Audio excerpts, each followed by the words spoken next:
Welcome to today's video. We're going to do a vlog of me reading my 25 and 2025 books. Here is the list right here. I wanted to have a vlog. I don't know how often I'll post it, depends on how frequently I'm reading the books, but I think it would be fun to keep me on track with my reading goal of reading 25 in 2025. The first book I'm going to read is Good Girls Don't Die by Christina Henry. I've read one of their holiday romances in the holidays. However, I've not read one of the horror thrillers. Morning. So I realized that I introduced Good Girls Don't Die by Christina Henry incorrect. Let me turn the light on. I'm about to make some coffee. So I'm going to correctly introduce it and then I will give my update. So we're gonna be like popping in and out in the future. Welcome to the pantry. Quick update before I actually start the coffee. So I had said that I had read one of Christina Henry's romances. It's not Christina Henry, it was Christina Lauren that I read in a holidays. So that is wrong. I have read a Christina Henry, Near the Bone, which I really enjoyed. That was a closed circle mystery. But Good Girls Don't Die, three women, Celia, Allie, and Maggie. They all wake up in some very book trope type thing, hence why it says getting lost in a story can be deadly. So Celia wakes up, she's in this world she doesn't know, in this town she doesn't know, with a life she doesn't know. And she's noticing that she feels very much like she's in this cozy mystery and she's being framed for murder. And now she's got to figure out what's going on. Then there's Allie, who's supposed to be on a girls' trip for her birthday, but her best friends end up inviting their boyfriends. They end up somehow in this secluded cabin in the middle of the woods, and it becomes a secluded cabin slasher, and she has to figure out what's going on, try to escape, etc. And then there's Maggie, who wakes up in a shipping container with a bunch of other women, and her daughter's been like kidnapped and she has to get through this maze that has all these deadly obstacles to be able to escape and save her daughter. And she has to do it in this like certain amount of time, kind of like a maze runner, but with like a little bit of Hunger Games, like survival. Maybe you have to do some things you don't want to do. So I'm about halfway through this. I'm really enjoying it. I have finished Celia's story and I wish she would write an entire story just in around Celia or like that concept. It's really fun. I really enjoyed it. This is fast paced. It's moving. It's progressing. I'm currently reading about Allie and I'm just really enjoying this book. And yeah, I'm excited to finish it. So I will probably see you let's see. Yeah, I'll probably just update you when I'm finished. But yeah, really good and really enjoying it. So I'm gonna make some coffee and I will see you in a minute.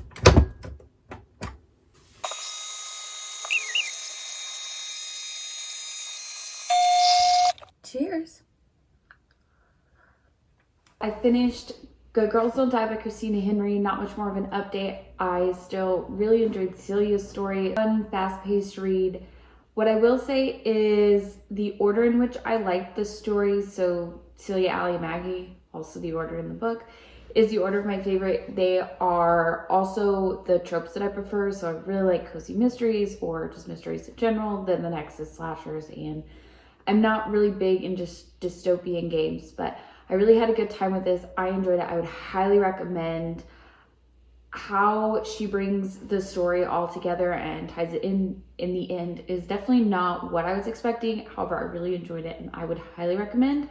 So go check that out. The next book I'm going to read is Listen for the Lie by Amy Tintera. This was one of my book of the month picks. A girl named Lucy was found with her friend Sabby's blood and Sabby ended up dead. Lucy has no memory of anything that happened, so she herself really isn't sure if she did it.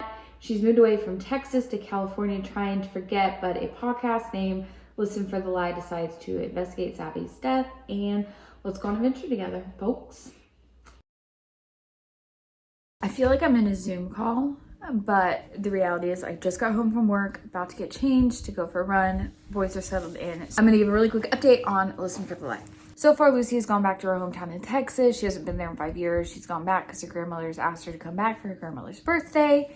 been the host of the podcast Listen for the Lie that is digging up the case again and investigating who did it is also in town at the same time. Currently, we're just learning a lot about kind of what the town thinks of Lucy and Savvy, but then also a little bit more about maybe who Lucy and Savvy actually were behind the scenes in their friendship, and maybe how some of those things don't really line up with how it was perceived. Lucy has this really dark sense of humor, and when it kind of gets around, she's ever in a situation where they're like talking about the case and that like potentially she could be guilty, she just really darkly feeds into it in the sense of like kind of making kind of dark humor jokes about it. And I just think the way she's written so far is vastly different. She also weirdly thinks about murdering people. Often she'll be in a situation and she kind of gets lost in like, how would the proper way to murder them, or why, or just kind of weird things like that. Her character is very interesting to the story. I think it adds to kind of the like strangeness of the situation and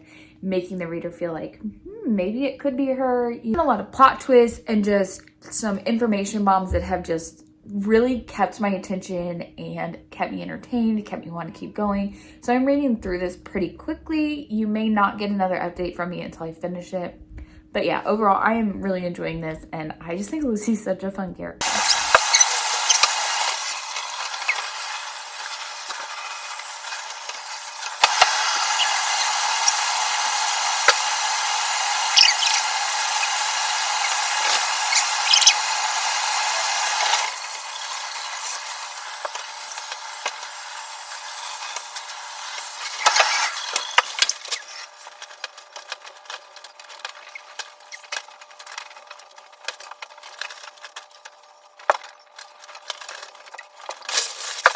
I completed Listen for the Lie by Amy Tintera. This was a fun, fast-paced, and kind of humorous book. For being accused of murder and not remembering what happened, Lucy is a different character than I feel like is usually written in a book like this. With that being said, the way she is written added a lot to the story and is almost what I remember or enjoyed the most of the book. The only critique I have of the book is that I wish it didn't go back and forth almost every chapter, or like one viewpoint from the podcast and one viewpoint from Lucy. It's a very small opinion. I'm not sure that would have really changed my experience all that much. It's an entertaining read and I had a really good time. So we are finished and we are moving on into the next 25 and 2025 book, which is going to be My Darling Dreadful Thing by Joanna Van Veen. This is a gothic horror, which for me tends to not be a favorite, but a book I am happy to read. If that makes any sense, look at that cover. Stunning. Essentially, I don't anticipate this to be a 5-star, but I think it will be good and will have those like eerie vibes that I like from these type of books. This is about a young girl, Ruse, who can see spirits and does seances with her mother. However, one day she's sold to go live with a client and someone ends up murdered. Let's get reading, figure out what happens, and I will update you shortly. Okay, so let me get situated. Okay, hold on, let me turn the light on. Is that better? Okay. We have been having an entire day full of basketball. It's been a little chaotic, so really quick update on the 25 and 2025 reading vlog. I'm about halfway through My Darling Dreadful Thing. As I expected, there's a lot of stuff that's building that you're just not sure about. There's nothing super action-packed. It's all just a slow build up to probably what's coming. There's definitely situations where you're just like, ooh, I don't really like that. Definitely the point of the book. It does have trigger warnings in the beginning, so you can read that, but I'm enjoying it so far. It's definitely doing what I think the writer intended in terms of the kind of emotions and feelings and stuff that you go through. So enjoying it, and I will update you when I finish. We finished My Darling Dreadful Thing by Joanna Van Veen. Please excuse my child in the background, but the longer this book goes on, the definite more creep and unease that comes into it. There's a lot more sexual undertones that weren't really my favorite and I didn't particularly enjoy. Overall, there's definitely an audience to this. It just isn't me, but I think I knew that going in, that this wasn't necessarily a genre where I tend to get a lot of favorites, but this does have a lot of trigger warnings in the beginning. Make sure you go check them out. I don't regret reading it. I had fun, if you will, while I read it, but I don't anticipate probably rereading it. But that cover is just beautiful. So done with that. We're going to move into the next book, which is going to be The Day After the Party by Nicole Trope. This is a shorter thriller, more a genre that I tend to really like, so kind of pick it up from there. Caitlin's throwing herself a birthday party. All of a sudden, she can't remember anything. All her memory of the birthday party, and wakes up in the hospital, and her husband, her best friend, are being really suspicious, and she needs to kind of figure out what's going on. I will update you when I get a little bit more into it. Bye. So today is a Super Bowl, and we, my husband, are going to do a Super Bowl run here this afternoon. It's too early to actually put all my cold weather gear on, so I'm just throwing a t-shirt on, trying to kind of throw the day together. But I thought I would give a really quick update to the book I'm reading, Block Party. Let me go get the book. I keep calling it Block Party. It's The Day After Party by Nicole Trope. This so far,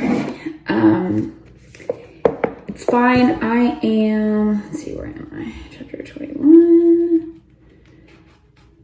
Oh wow, I've been listening to it, just while I'm trying to get some stuff done. Yeah, so I am about 75% through. Wow, the lighting is really bad in here. My apologies. Anyways, so far, so a lot of the why is it happening seems to kind of be talked about over and over, and there doesn't seem to be a lot going on. It seems like a lot of buildup. I would have thought I was in the first 25% of the book, just because it seems like we should be a little bit farther on, have a little bit more detail. But Caitlin has lost her memory at a birthday party. She's gone to the hospital. She's now recovered. She's home, kind of figuring out, is somebody cheating on somebody? She wanted to have this museum. Now her best friend's husband is saying that they slept together. She's like, that doesn't seem like me. Although there's cues in the book that make it seem like, well, that is accurate. Although there also seems like there's cues that maybe some of this memory loss stuff was happening before the big fight at the party. Also, there's a lot of talk about postpartum depression and motherhood, which I think is kind of interesting. And I feel like that's going to play a little bit bigger role. And then we're kind of finding out the true colors of people and how messy it is. It seems like there should have been a lot more that's coming on, but we just kind of keep touching base. It is a shorter book, so maybe that's kind of why, but I just feel like more should have happened, or kind of found some more here. I don't know. It just seems like it's a little slow, but we're getting it. So yeah, it's gonna be a busy day. I'm gonna bake with Charlie later, and maybe I'll put some of that in there. And yeah, I'm gonna finish getting ready for the day, and I will update you later. Bye.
I just got home and got changed. I'm about to go do a run, but late last night I finished The Day After the Party by Nicole Trope. There were a few twists and turns at the end that brought it up for me, but overall I really don't have much to say, either good or bad. It was just kind of blah. The ending did save it, but for how short it is, it felt very long and kind of redundant.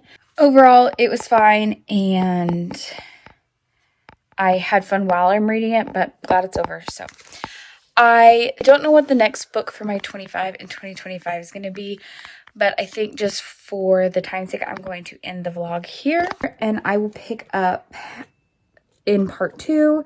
But if you've read any of these books in this vlog, have any ideas, suggestions, or comments about it, please leave it in the comments down below, and I will see you in the next one. Bye!